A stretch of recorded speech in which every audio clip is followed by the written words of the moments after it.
Time now for sports on 104.7 The Cave. Here's Ned Reynolds. Mike, the intern, Ned Reynolds in the studio. Thank God it's Friday. So the St. Louis Cardinals handled business in Milwaukee for the most part.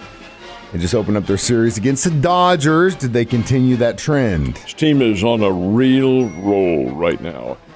Back in April, they couldn't get a break. Now in May, they're getting every break in the world, and they're hitting the baseball. That's the key. It's a game, Mike. We mentioned this time and again. Team is never as good as they are playing at the moment, nor as bad as they think they are. Cardinals are really playing well right now. We knew they were better than what they had played in April. Last night, they win 16-8. Beat the Los Angeles Dodgers with a club record tying 7 home runs. Home runs by Wilson Contreras. He had 2 of them. Nolan Gorman had 2. Yeah, Arenado, of course, hit another one. And the Dodgers, now this is interesting, and I think it probably is a symbol of the Cardinals this year. Cardinals had a 9-2 lead in this game over the Dodgers. 9-2. And then all of a sudden, in a snap of the fingers, it was 9-8. Dodgers came back, got a grand slam from Freddie Freeman. But hey, in the 8th inning, the Cardinals decided to put this thing away with another big rally. That's what they have. They have these huge thunderstorms in terms of hits coming up, and that's what they got last night. Now, the Cardinals are 19 wins, 26 losses, playing really well at the moment. But can it continue? That's what we're about to find out. Last month was abysmal, if you like the St. Louis Cardinals. But this month so far, been pretty nice, which is awesome. I know that your guys are out of it, the 76ers, but right now, because regionally, guys here, we don't really have a whole lot. I mean, you're either going to be possibly a Thunder or a Grizzlies fan, but right now, as much as it pains me because it's the same city the Broncos are in, I'm kind of rooting for the Nuggets, man.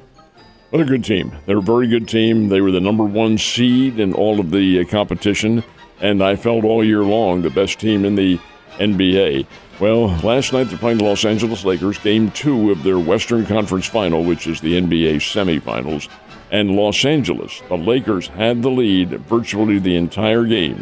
Until midway through the 4th period, Denver kept it close and then all of a sudden went on a big-time roll. Jamal Murray leading the way at 37 points last night. Nikola Jokic had 23, which is a pretty doggone good night regardless. The Lakers had 3 players in 20 points or more, but it wasn't enough, and that big storm midway through the 4th period carried the Denver Nuggets to a 108-103 victory. Denver leads that series 2-0. Now they move to Los Angeles to play starting this weekend.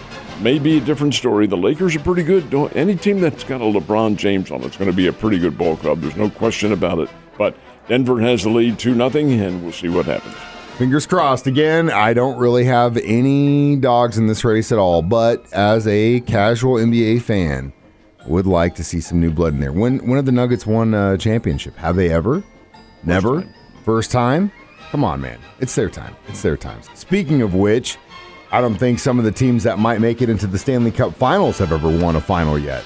When you consider what Florida Panthers have, but when you consider Florida Panthers and the Carolina Hurricane and the Las Vegas Golden Knights and the Dallas Stars, who is this? We're the Canadiens. We're the Maple Leafs. We're the team, the Boston Bruins.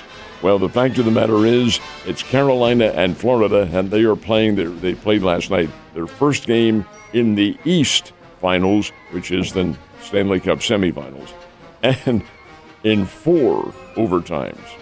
Florida got the 3-2 win over Carolina. 4 overtimes. Now think about that. That's another couple games that you're playing all on the same night. It's a long night. It's got to have been a big drag, but the Panthers have a 1-0 lead. Competition continues tonight. Round 1 of golf's second major is over. Who is in the lead? Well, when I wrote that cue for you, I thought it would be over, and it is not.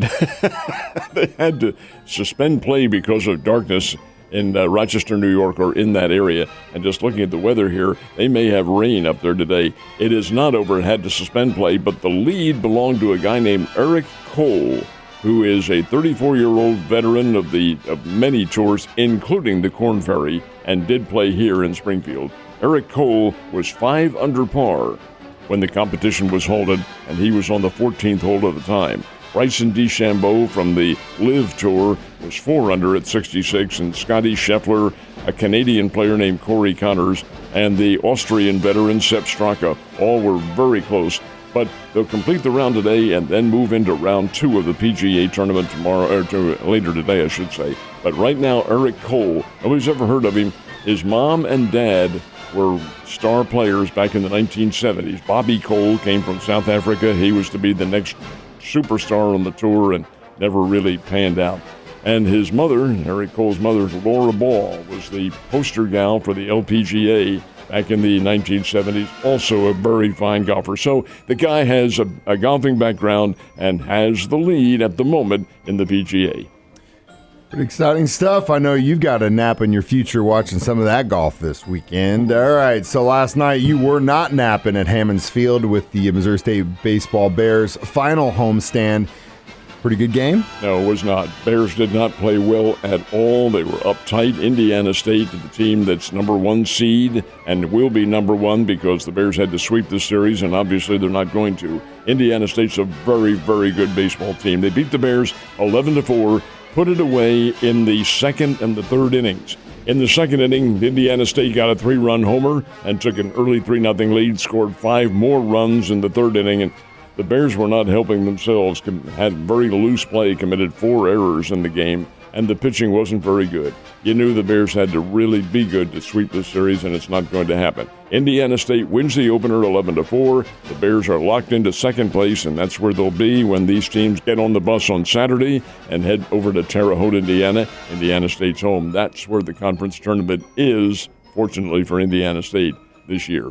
Hopefully they can figure out what they need to figure out soon because they need to start getting some wins and get the shakiness out.